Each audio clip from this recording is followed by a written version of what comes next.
Hey guys, it's me, Pokemon. I'm here to do our first impressions video. Today we're going to be talking about Marvel Strike Force. Now this is going to be kind of different than a lot of my other first impressions videos that we're going to be doing in the future because of course, as you guys can probably tell, this is not my this is not anywhere close to my first impressions.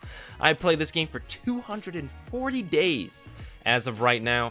So I do know a hefty amount about the game, but I'm still going to kind of treat this like all my other first impressions, but we're kind of doing an overview of the game, and we're going to treat this as if you've never seen Marvel Strike Force before, and I'm going to be kind of explaining to you what Marvel Strike Force is. So essentially, Marvel Strike Force is a turn-based strategy game where you collect heroes, you rank them up, and then you go into battles and you fight with your Marvel heroes. So here's who we have in the game right now.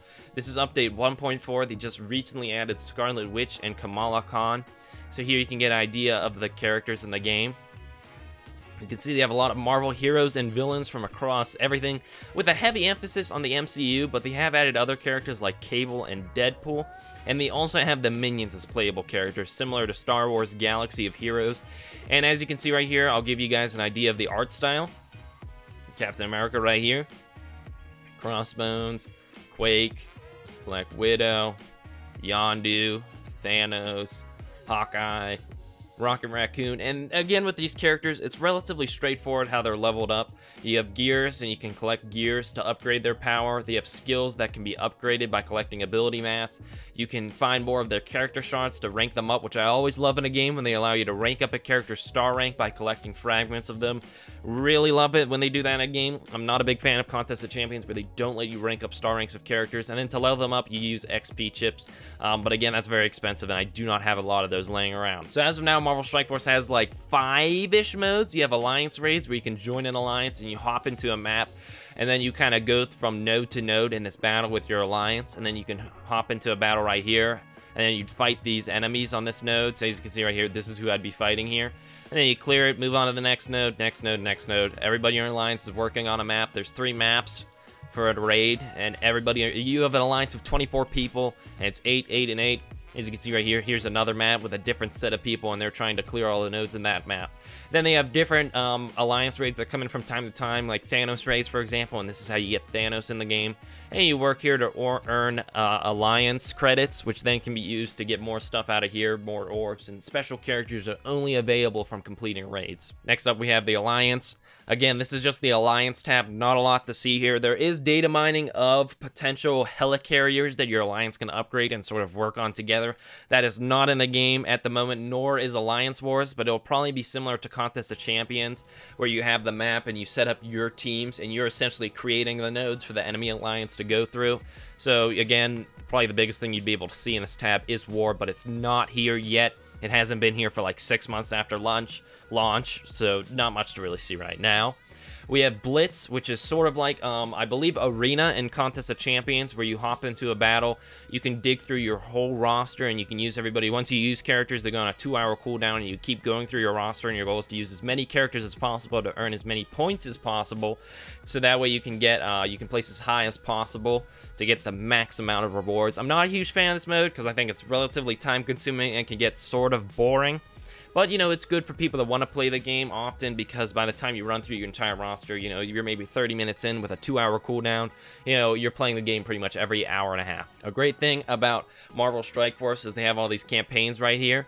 And they have a hero campaign, a villain campaign, they have a Nexus campaign, which is both hero and villain, a cosmic campaign, which is only for cosmic characters, and a mystic campaign, only for mystic characters.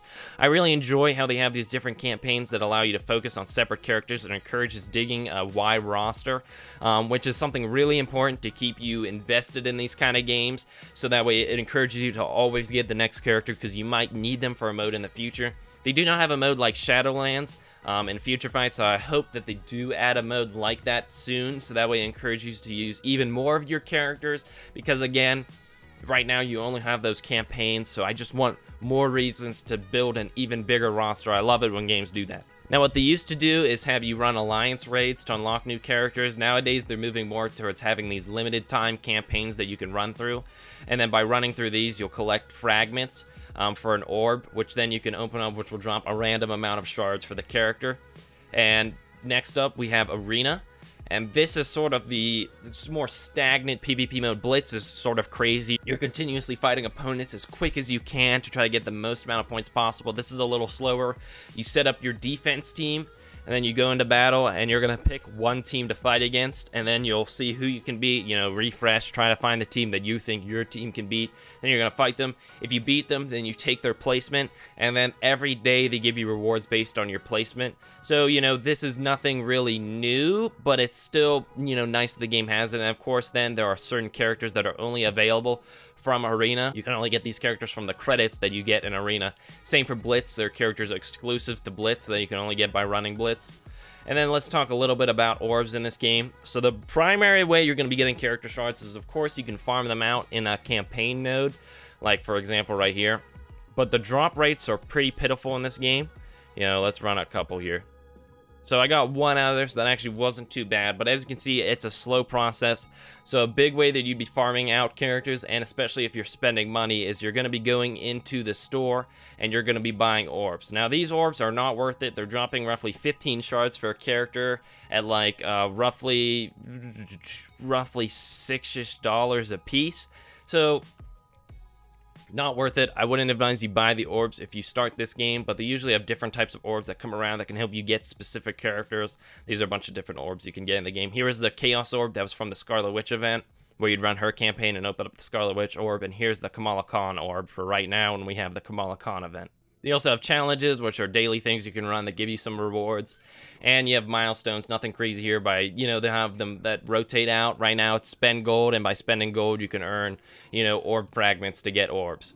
So let's hop into a quick Blitz match so I can kind of give you an idea of what the gameplay is like in this game. Again, turn-based, so there's nothing too crazy about it, but probably the selling point of this game is its graphics. You know, they looked really good when you were just looking at the characters, but they look even better in the game because they have a lot of unique animations for characters. It's just a really beautiful game. So usually I'd be running everything at ×3, but I'm not going to do that right now so that way you guys can see everything. So as you can see, there's effects in this game like Taunt. Black Widow, we're going to use our speed up our team. Gamora's going to attack. Captain America's going to taunt for the team. They have 5 classes of characters. They have Protector, Brawler, Blaster, Controller, and Support. And then, of course, Brawler, sort of your hand-to-hand combat character like Daredevil. You have your Controller like Quake right here, who slows down the enemy team. She can sort of control the battle. You have Protectors like Captain America, who are going to taunt for your team. You have support like Yondu, who can summon other characters to help out your team, or they're going to heal your team. And then, of course, you have the blasters, which is kind of like the glass cannons, and they'll sort of do a lot of damage, but they're easy to kill. So as you can see, very good-looking game right here. I mean, the animations are, I'd say, relatively unrivaled in the turn-based genre. Probably the closest game to this game is Star Wars Galaxy of Heroes, and this game blows Star Wars Galaxy of Heroes out of the water with its graphics. What's really cool is they have a lot of kill animations for characters. For example, if a character is going to do a basic attack on an enemy and it's going to kill them, they'll play a special animation for it. But that only works on their basic attacks, so you're not going to see it come out here with Crossbones. Alright, so we're going to have Black Widow attack Crossbones. Now he's weak, so we should get a unique animation for Captain America here. Look at that. So they have a lot of really nice animations in this game. It's a very appealing game to look at, and arguably that's what they sell the game on. They're like, look at these cool graphics, look at the Marvel characters. Those are the 2 biggest things they're going to hook you on. But this game does have a lot of big downsides as of, you know, the first look, quote unquote. The communication with the devs is not that great. They don't release a lot of updates. Occasionally they release a blog post, but it's really one way. They'll tell us what's happening. Don't really listen to us, so that's not the best. Another big thing is the grind. The grind is somewhat painful because the drop rates are just, oh, they're the worst. The drop rates are some of the worst I've seen in any game ever. Like, oh, man, drop rates are really bad. And another thing, now this is sort of more personal with the game that I don't like, is it doesn't really do anything all that unique. Of course, the graphics are great. I'd say for what it does, it's arguably doing it the best out of the entire genre. But what I really like about games like Disney Hero Battle Mode is how unique some of the modes are in that game. Like, they have a lot of cool stuff where I'm like, I've never seen that before in a mobile game. There's nothing here that I haven't seen already in a mobile game. Oh, guys, quick thing to know. When you see those question marks, it's because I'm playing this on Nox on my computer. It doesn't actually look like that in the real game, so don't worry about that. But there's no mode I've seen in this game where I've really been blown away by how unique it is. You know, how fresh it feels. You know, nothing here is going to feel different from any game you've ever really played. But I am really enjoying it. And I think you guys will be excited to see the review because I'll sort of have some interesting things to talk about. So thanks for watching my first ever first impressions about Marvel Strike Force. But again, they're not really first impressions. And I'll be excited to see you guys in the review. Signing off, guys.